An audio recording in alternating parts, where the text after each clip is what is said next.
you have questions?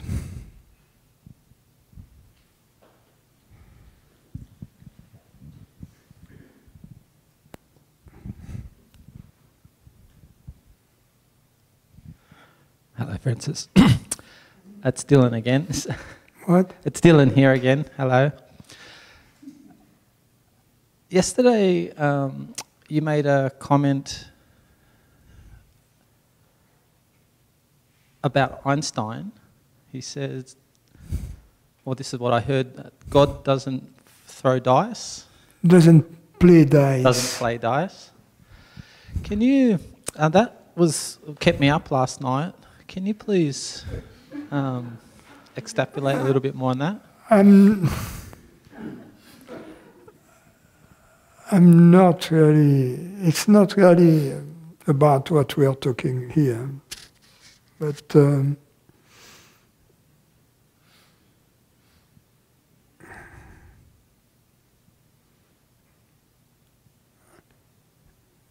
regarding this universe, he was a determinist. Because in his theory, time was a real dimension, just as real as space. So his theory has a concept of space-time, in which time and space are not really independent from each other. So if you think of a block of space-time, just if you take a block of space contains not only what is here, but also what is there in space, right? So a block of space-time, meaning space-time itself, the space-time manifold, contains not only what is here and now, but also what is there and tomorrow. You see? And yesterday. So tomorrow is already determined in his theory. Now,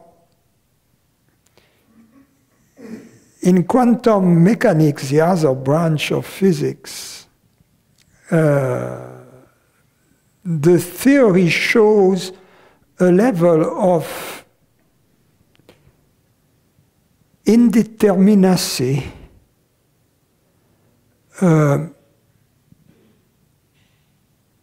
before we make an observation. We call it a measurement on a system.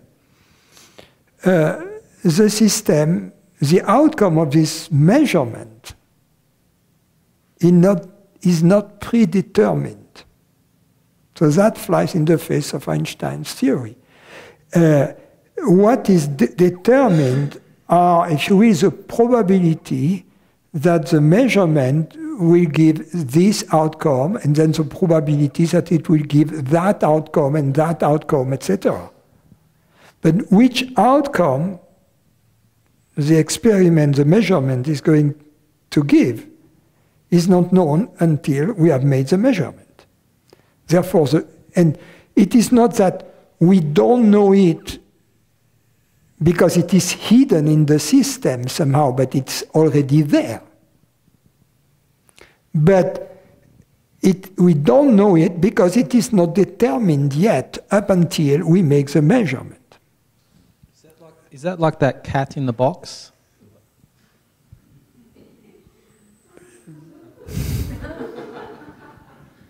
Yes, until when you open the box, you make the measurement, and that's only at that moment that the cat is alive or dead.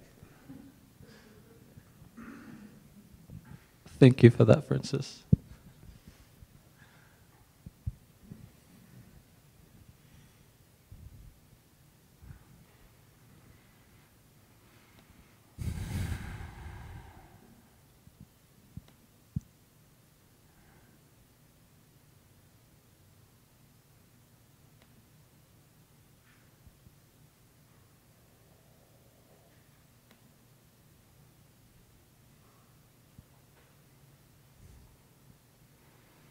So yesterday we didn't take questions online.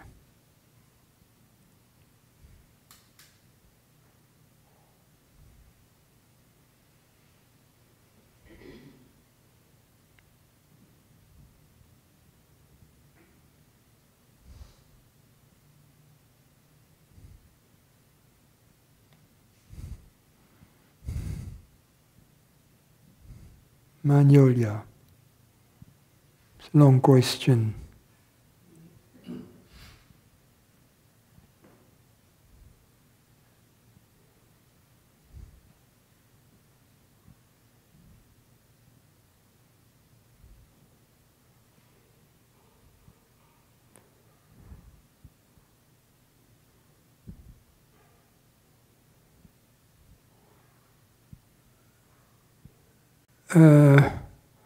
I'm writing you because something very upsetting happened with one of your longtime students the other day, and it reflected very poorly on you, and I'd like to discuss it with you. He made some very chauvinistic comments and then said you also share anti-feminist sentiments.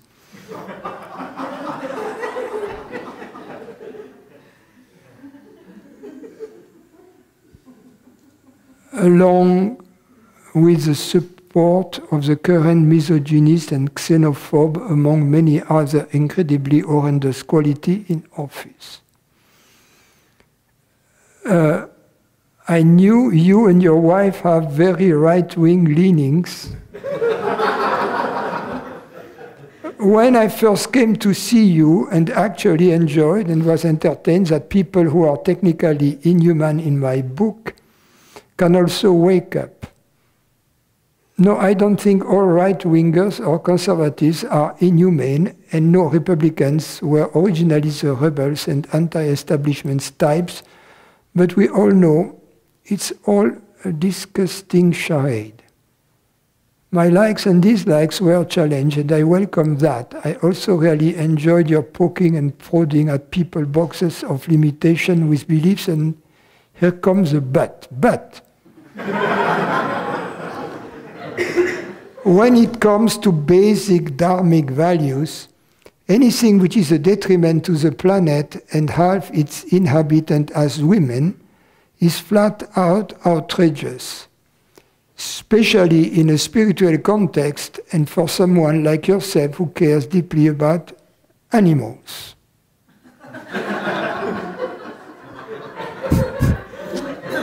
I didn't say it.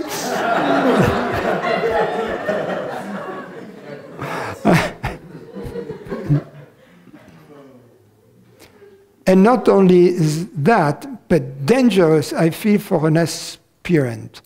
Everything I feared about getting involved with a modern Advaita teacher sadly is coming true.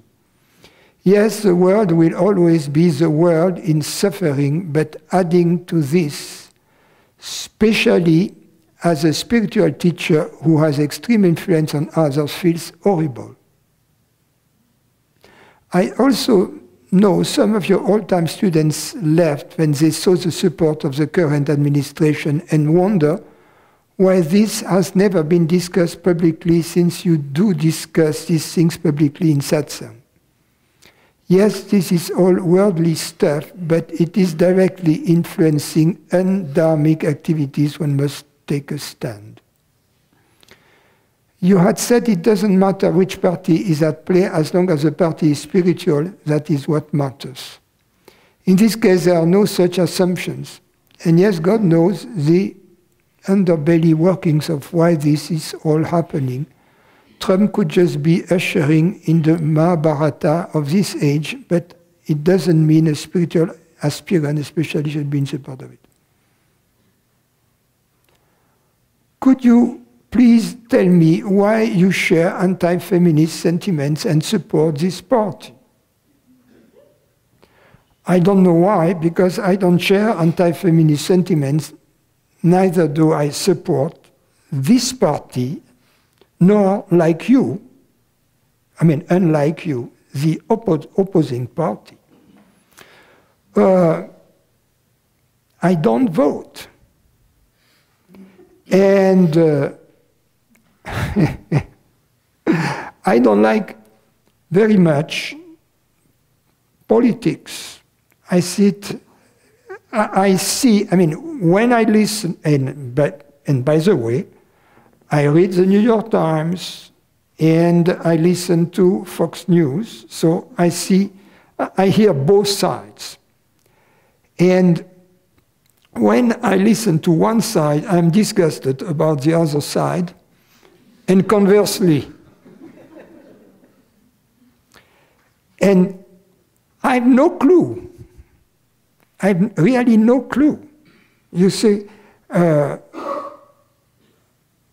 have no clue whether Trump conspired with the Russians or not. I have no clue. I hope you seem to have some certainty on that.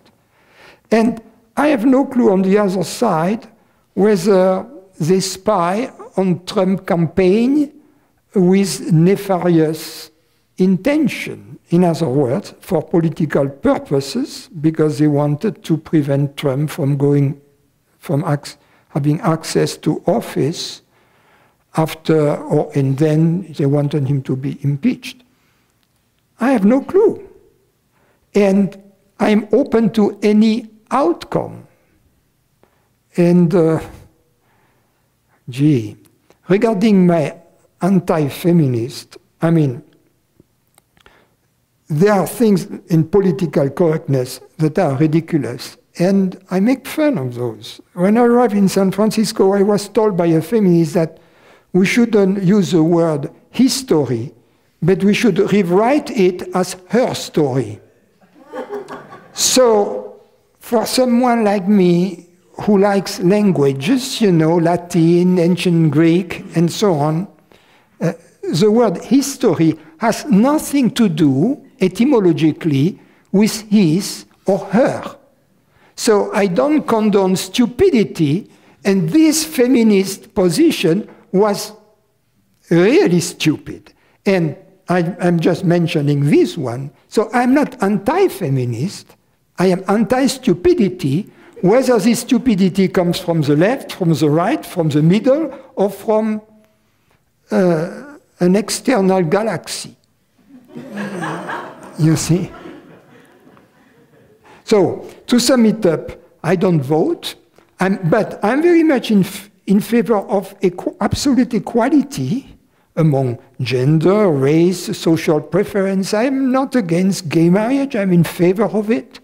I am against the death penalty, for instance. So you can call me a right-winger, but I am not one who is subservient to either party and feels that I have to eat everything on the menu. I eat to pick and choose in the menu. And besides, I'm not attached to these opinions. I am ready to jettison them if they look to me that they don't stand. Something, however, that I care deeply about is freedom.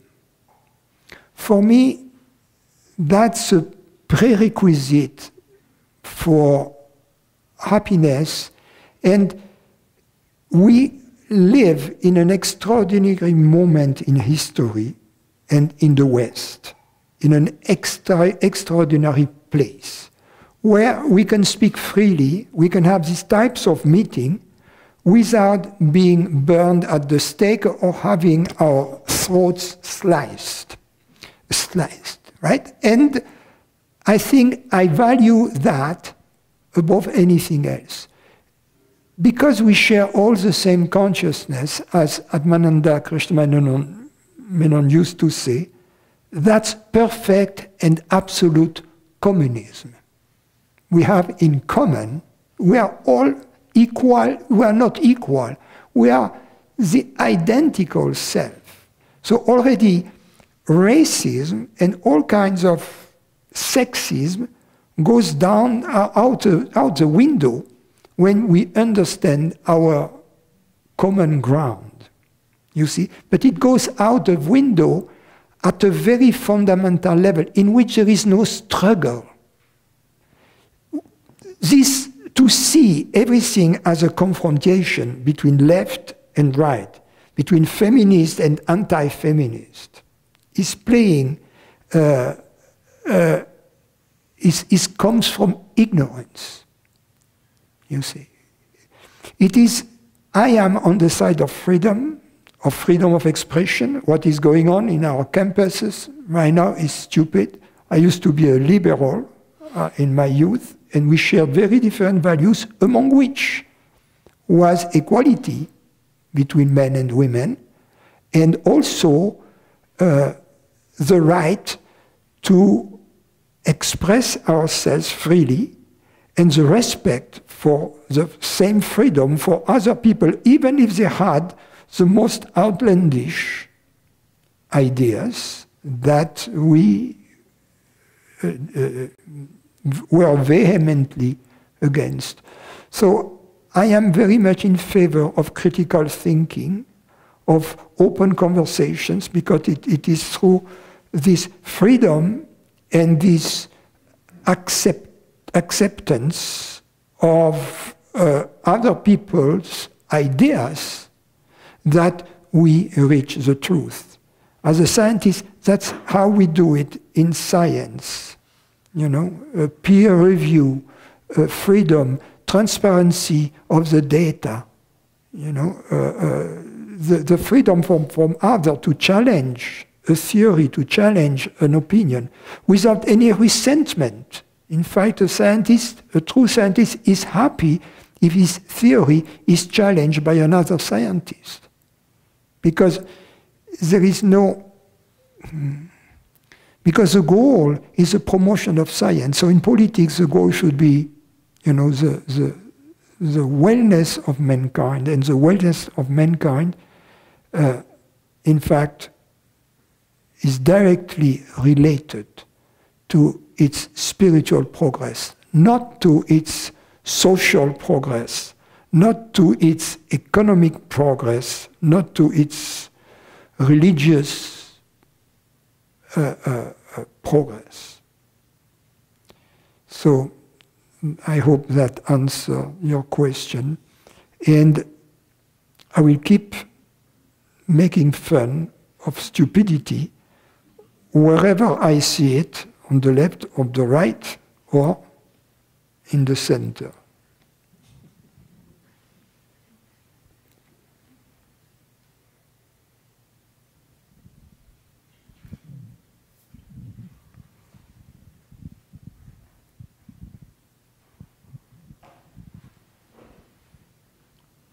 Hey, Francis. Could you talk about freedom in action? So we could talk about the freedom from suffering, but there's also the freedom to move and dance and celebrate. So just about freedom in action.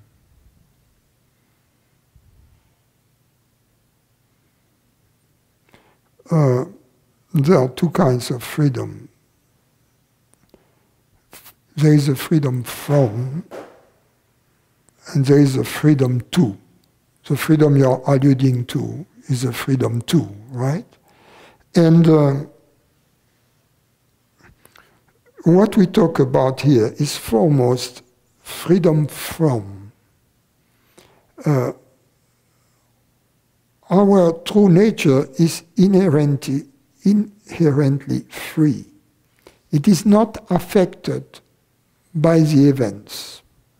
It is unshakable, universal, unperturbable.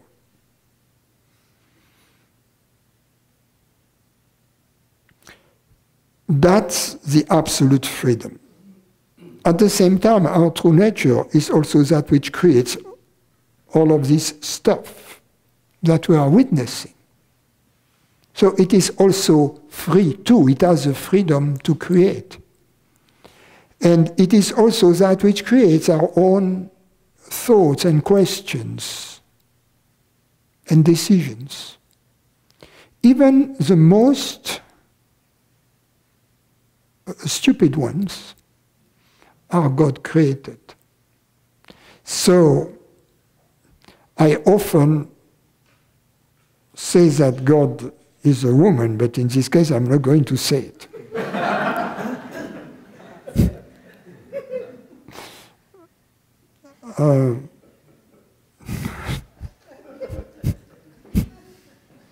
When you're married, you know better than that. So, where was I? I mean, you see, going back to the feminist thing.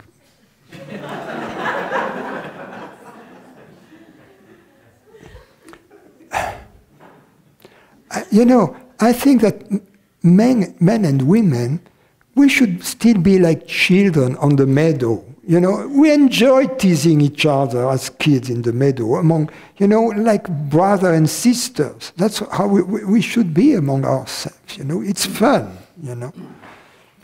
And if you take yourself too seriously as a man or as a woman, I mean, you miss the mark. You miss the fun, you miss the enjoyment of being children playing on the meadow, you know, teasing each other, having fun. Okay, where was I? Freedom. Freedom. Yeah, so then there is, and this freedom from and freedom to, are at the level of the absolute, of our true nature. Now, there is also the relative level. The idea of how to deal with the relative level is, in other words, what is ethical. What is ethical is an activity that is impersonal and that kind of reflects on the relative level this absolute freedom of the absolute level. So we should be on the side of freedom as a result. We should be on the side of love. We should be on the side of beauty. We should be on the side of reason and intelligence.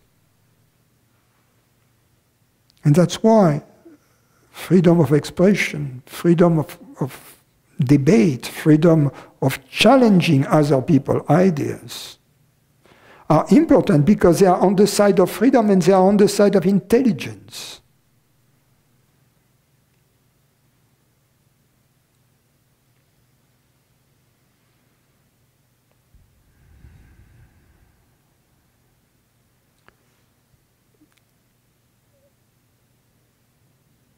We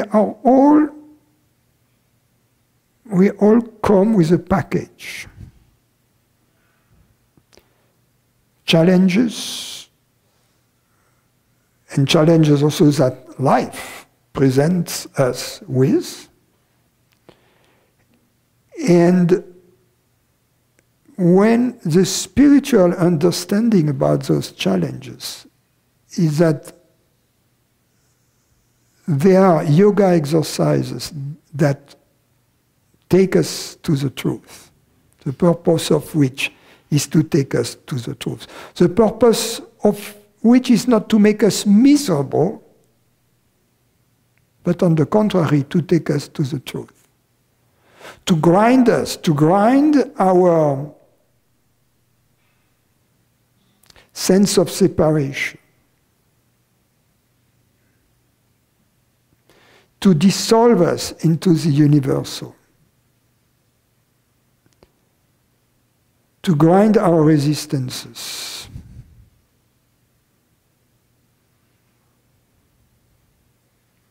When we understand that, we have taken the lesson, the most important lesson in life, which is the understanding of life, of the purpose of the events. And then we don't see the events as our enemies, but rather as our helpers. And then something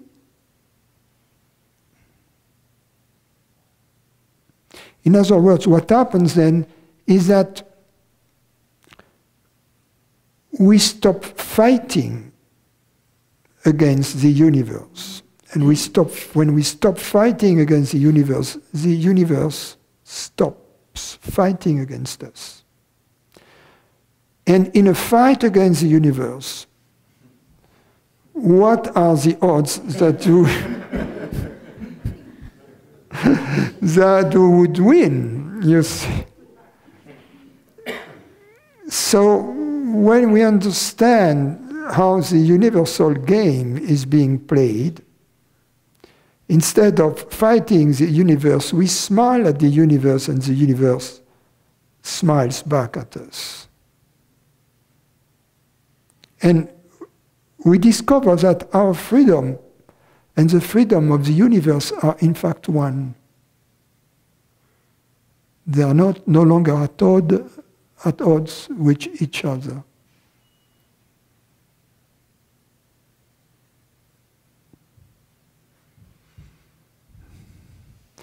There are all kinds, going back to politics, of stupid things like, why would the color of the skin of someone make them inherently more racist than another? Why would someone who is white or yellow or black or brown be more racist because of the color of their skin? Think about it. They would be racist because they are stupid. And if you believe that stupidity is related to the color of the skin, you are a racist, right? So if you believe that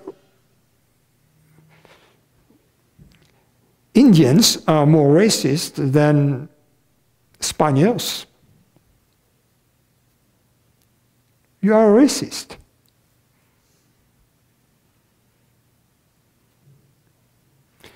The point is, the moment you support differences, you are on the side of ignorance. Because you see people as bodies, and bodies are different, instead of seeing people as consciousness, which is one. So that's why I don't buy into all these stupid things about racism and stuff, because it's all fueled by ignorance, which is judging people because of their appearance or their genes or the color of their skin or all of that stuff, instead of the consciousness, seeing them as the same consciousness.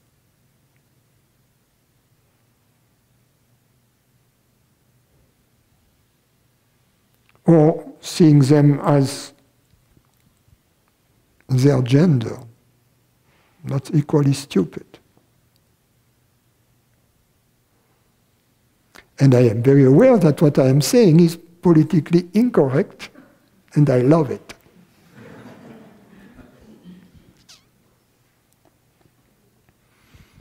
And I offend everybody. People on the right don't like me when I make Trump jokes, and people on the left when I say things like I've just said. I mean, only a few people like me. They are here.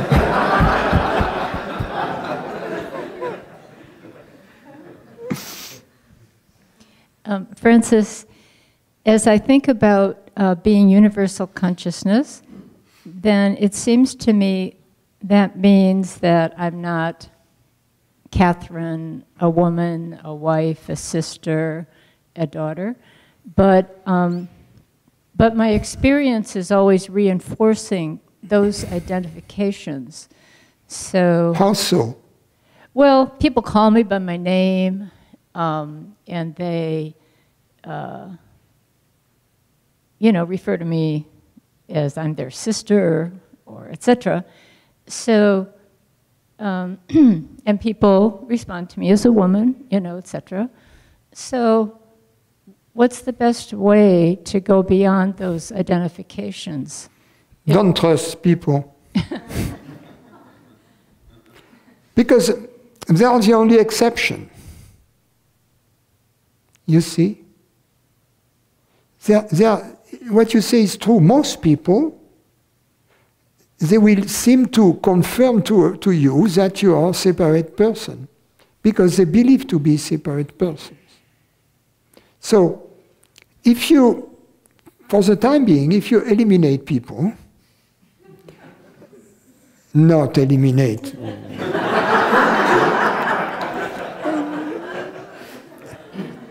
I am not that far on the left. I have not reached the Stalin lefty position yet. You know, millions of people, thanks to Karl Marx being just, okay. When where was I? Not responding to the Yeah. You eliminate people. You walk in nature. What do the mountain tells you about your being separate? What do the birds tell you, the coyotes? They are still in the Garden of Eden. They live still in innocence, and they still live in truth. The mountains are in truth. You know, human beings are the only ones. So trust the mountains, trust the galaxies, trust the stars, trust the sun, trust your body, trust nature. Nature is telling you there is no separation. And then you look at people and you see, well, they are part of nature.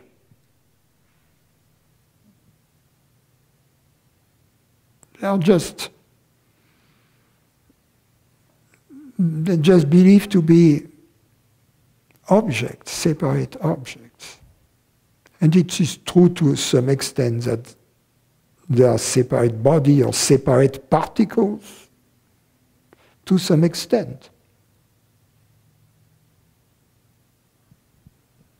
But in fact, ultimately it's not true. They are not separate bodies, they are not separate particles. There is only oneness. And there is only one reality. And this reality is our reality.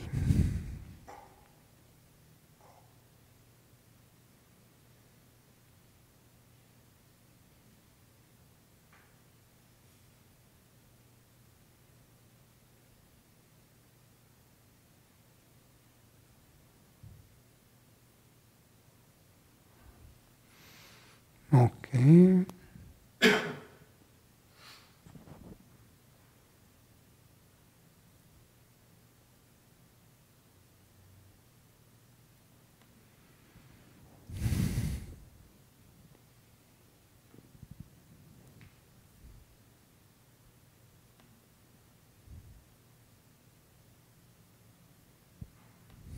Mary. There is only one reality, one consciousness. What role then does duality play? My thinking is that it is just to navigate through the realm of phenomena and help to create harmony in daily life.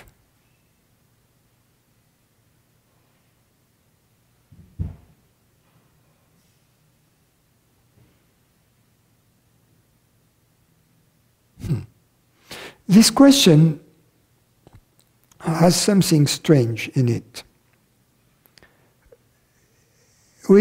And it is strange in that sense that it makes an implicit assumption, the question, what role does duality play? And the assumption is that there is such a thing as duality. So, if there is duality, duality plays a role. But if in fact there is no duality, what role can a non-existent duality play? Zero. So the answer is very easy. In non-duality, duality has no role to play. Duality is simply a concept, and the concept of duality is called dualism. Like the concept of nothingness is called nihilism, but who cares about concepts if they don't reflect the reality? So, if you mean, instead of duality, what part does the manifestation play? That's a different story, because then you don't need to see the manifestation as a multiplicity of objects, of phenomena, but see it as one single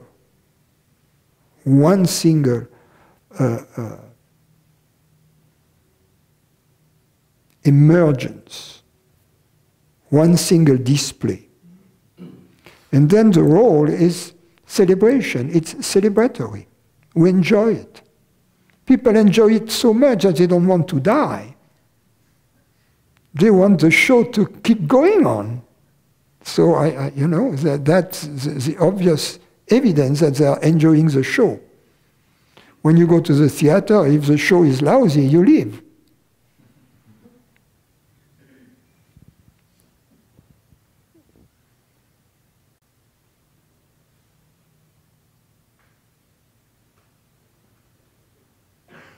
Jan, I'm forwarding your request to John.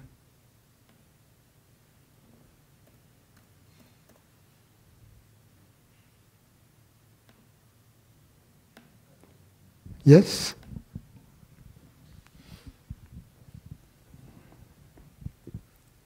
Francis, you said before, when I smile at the universe smiles at me, and to me that brings up something about privilege or luck.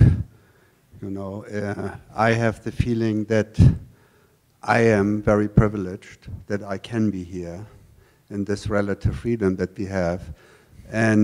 But I also see people or read about people where I think they have no chance to do something like that. How do you know? Well, if I, for example, think about Rohingya women in Myanmar last year. Like what? The Rohingya.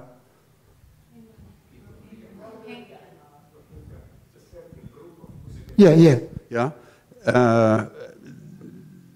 They are not as privileged as I am, I think, or as we are, because things are being done to them, and not in. How do you know that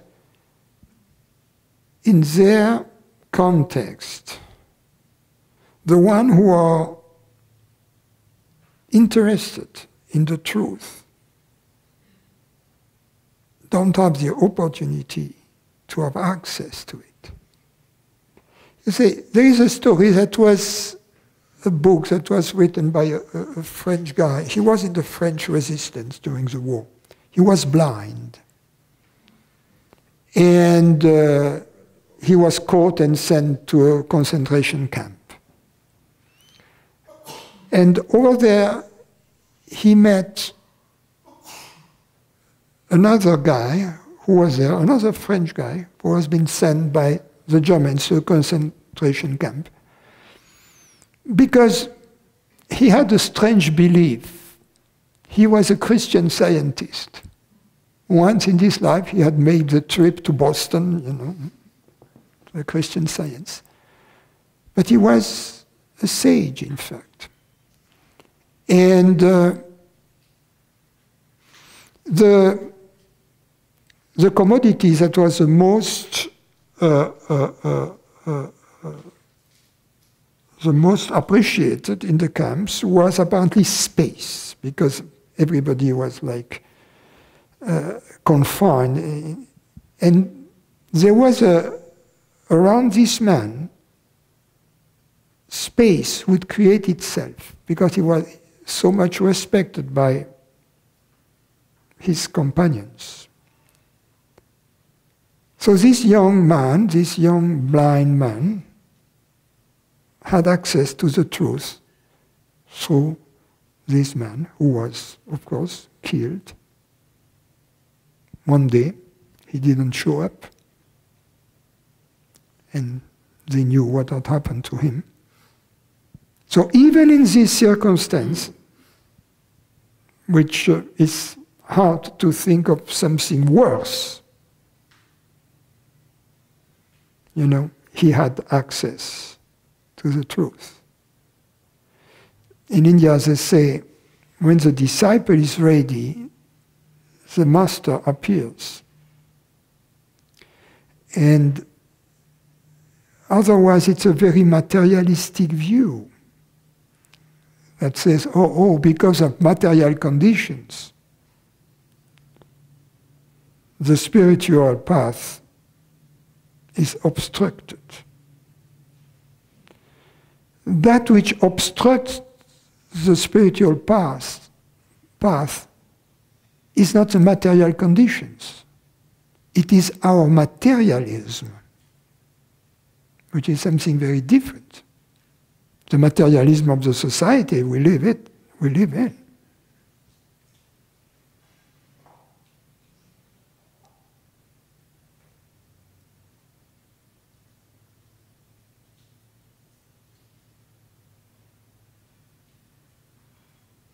It is a kind of rejection of the spiritual quality of life, the miraculous aspect of it.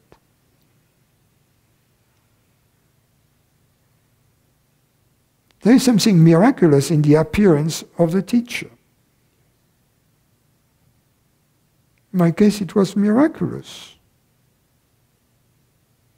Nothing happens by chance. And the only prerequisite, apart having watched Dirty Rotten Scoundrels, is an intense desire for the truth.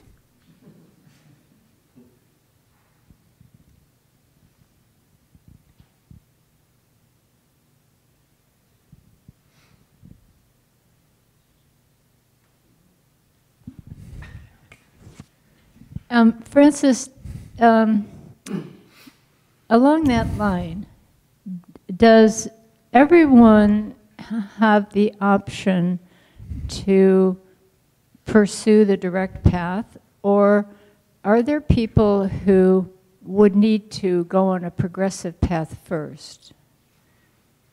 Yeah, because the people choose. We have the choice. Some people want to walk slowly, others want to go directly, right to the point. Some they take, we say in France, le chemin des écoliers. In the old days, the kids, they would walk to the school. So the very serious students, they would go straight to the school. And the other ones, they would look, at the cows, at the things, they would play on the path, and they would arrive late. So this path was called the path of the students. Well, I'm thinking, for example, I happen to have a sister who has some bipolar, etc., learning disability. So she is inspired, to go to her church, and she gets inspired to, and I talk with her, but she wouldn't understand this. So she has her own path. Yes. But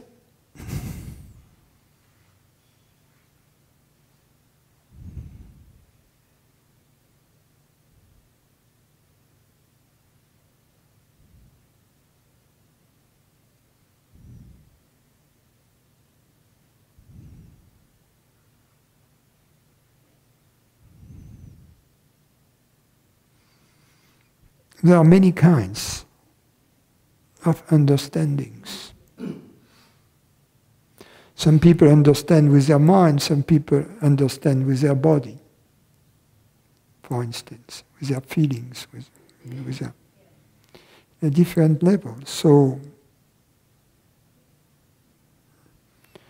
the teaching goes through all kinds of different channels.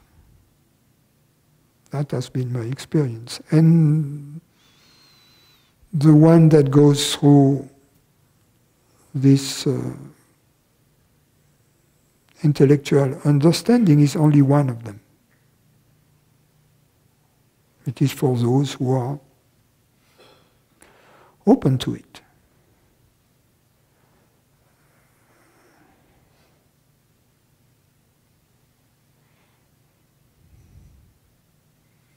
But ultimately,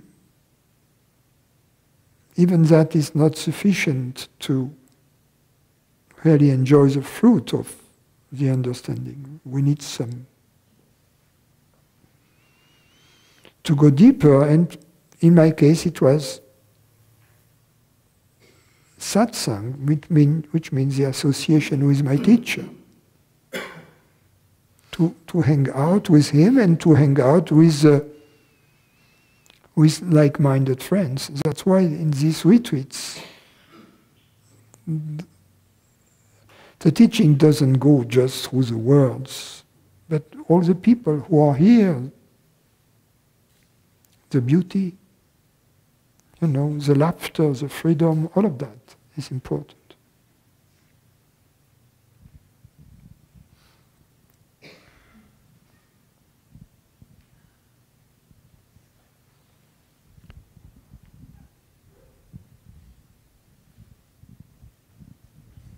Francis, a comment or two, then a question if I'm brave enough to try to explain it. First, I just wanted to say any ego-dominated mind wouldn't be caught dead within a 10-mile radius of this place. What? Any ego-dominated mind wouldn't be caught dead within a 10-mile radius of this place. And something you touched on earlier, the direct path. Would you agree? I would say that one of the byproducts would be not only compassion, but sympathy for all. I mean, you might not want to spend 2 minutes or 30 seconds around somebody out of distaste, but you can still have sympathy. Sympathy is better than compassion. Because in compassion, sympathy includes compassion. If you are sympathetic, you are automatically compassionate if someone is in need or suffers. But if you are sympathetic, you also rejoice with someone who is rejoicing. You see what I mean?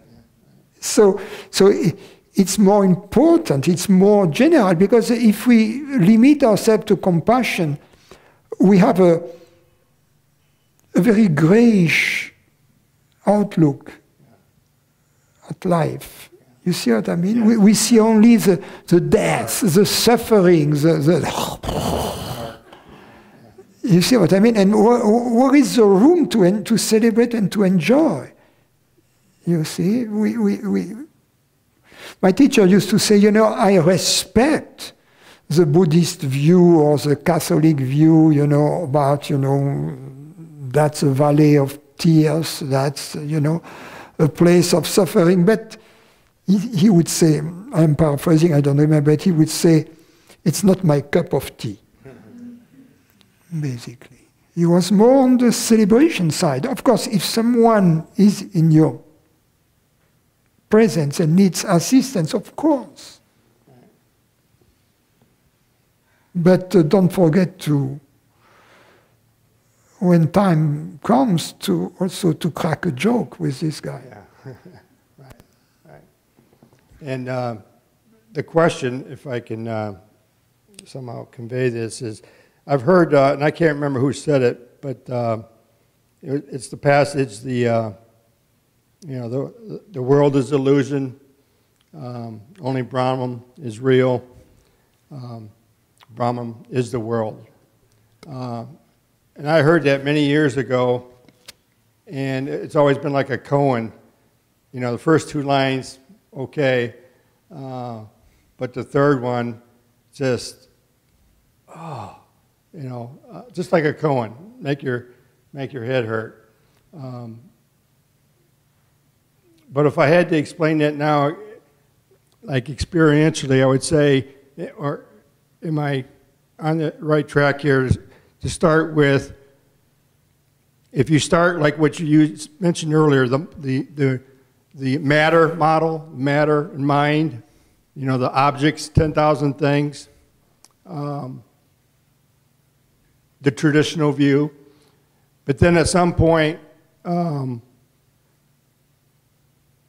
observing or the perceiving becomes almost dominant or as important as the objects themselves, kind of. More important. Right. So it's just like in Zen, they have, you got rivers and mountains, yes. then no rivers. Is that the same thing? Then exactly. You realize that the perceiving is you perceiving the perceiving. In ignorance, the reality is only attributed to objects. And in that sense, the world is an illusion. Right. Then, in wisdom, consciousness is seen as the reality. Yes.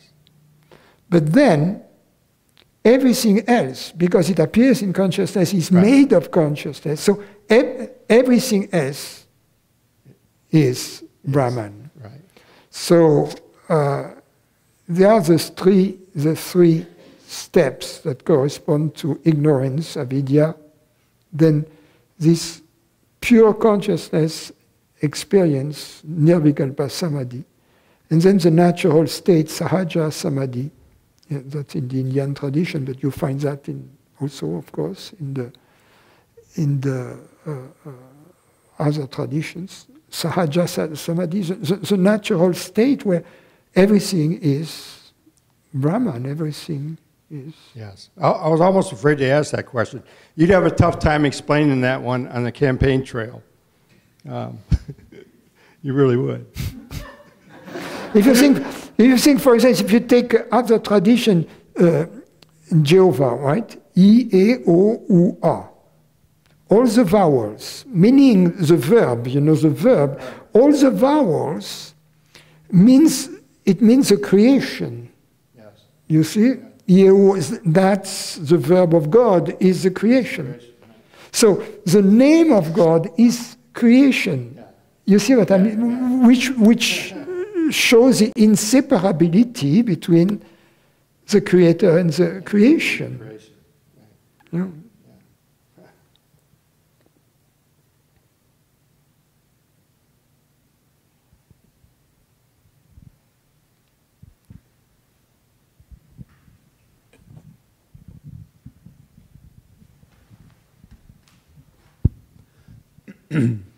About a week ago, I was driving my car, and about a week ago, I was driving my car, and I had a sudden, wow, who am I moment. It just happened spontaneously, and I became aware that I was a bunch of sensations, and then I just kept driving my car, and I was just wondering, did I miss is there another step in that? The insight was, I don't know, it was fine, but that's as far as it went. Well, but this bunch of sensations, they are constantly changing. Yep.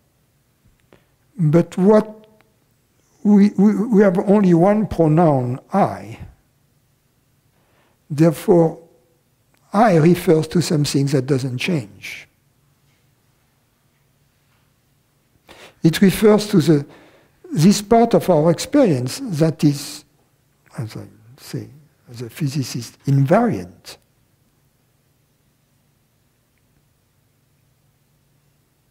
So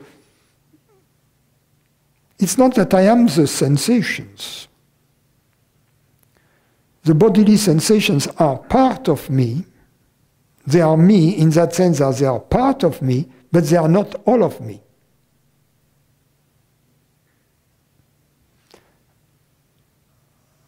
I am the reality that manifests them, and that also manifests all the rest of my experience. But I am not, as this reality, limited to or by the manifested experience. That's very important. To see our infinity within. Right. I just found my separate self. I got a clear look at my separate self. That was it. But then the self is not the sum of all the sensations. You know, the self is something deeper. It is the reality of these sensations. But the self cannot be perceived as sensations. It is the reality of them. Any object is an illusion as being real in and by itself. By object, I mean anything perceived. Is an illusion as having an independent reality from consciousness. But as consciousness, as made of consciousness, as made of Brahman, it is eminently real. Another way to say it is that all objects borrow their reality from consciousness. Consciousness dash reality. I do understand that, but I don't think I get it. I guess that was maybe the point of my question. Yeah. I do understand. Dwell into the fact. How could I know anything real if I wasn't real?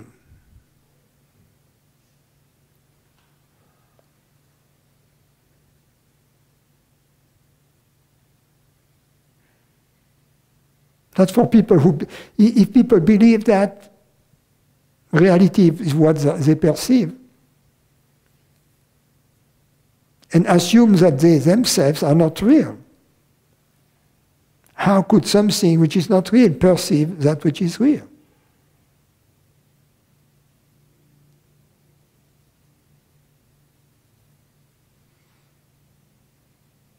In other words, whatever perceives reality has to be as real, at least as real as the reality it perceives.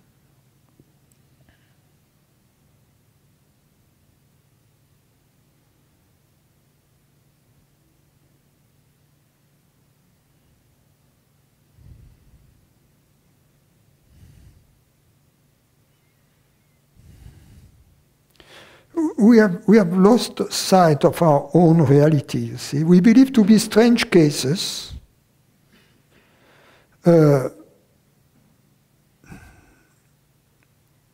like less real than the world.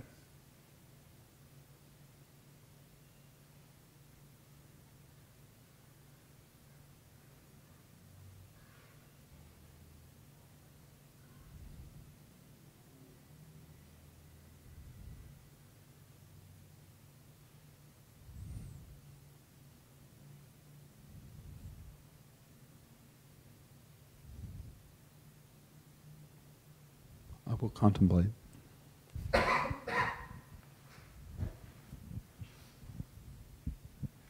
Francis, this past year, I went to the doctors and... To the? Sorry? You went where? To the doctors for a physical.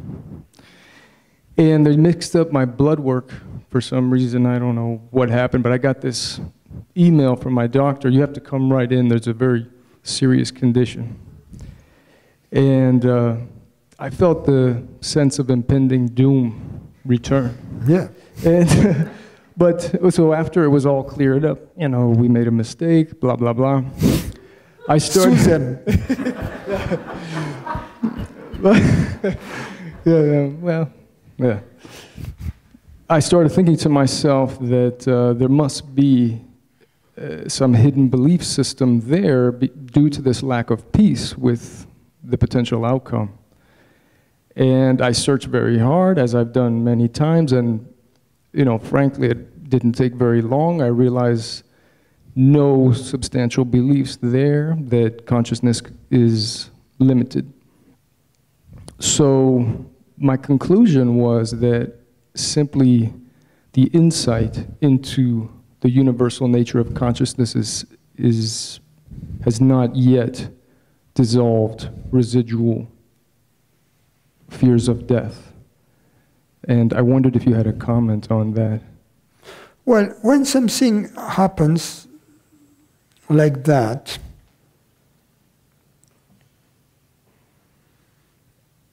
first it may trigger leftovers of ignorance. And because it's an unusual situation. And also, it may trigger some natural reaction of activity. It's like if you work for a company and this company tells you, okay, tomorrow I want you to go to some small village in the rainforest, right? Okay, so okay, I'm going to. All of a sudden, you have to do all kinds of things. Is my passport current? Etc. It will create agitation. Same thing with something like that happens. Okay, I'm going to ask for a second opinion or whatever. I have to write my will. I have to decide who is going to be present at my funerals, and all kinds of urgent things come up. You see, but if you are a truth lover, you will see that after the first moment of surprise, and you will find a strange coolness in you about it. There is something that remains imperturbable.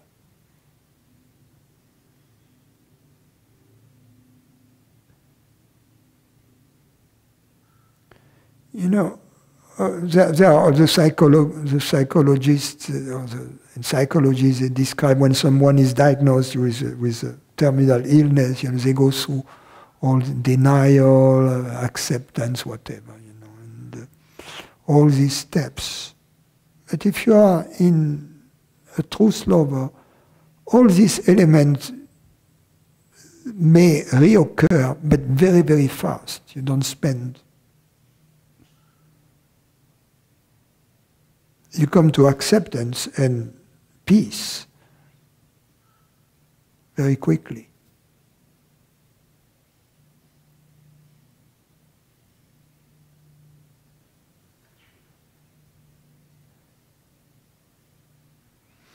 It's funny, it's a part of the miracle of life that life gives us this type of kind of a free ride.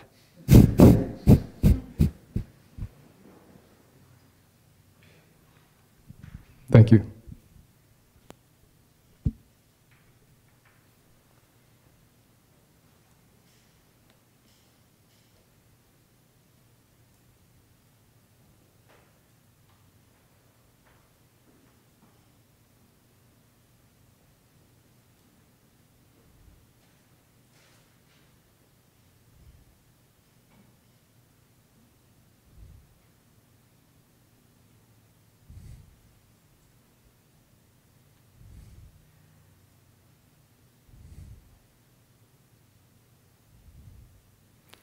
Well, we have no more questions here.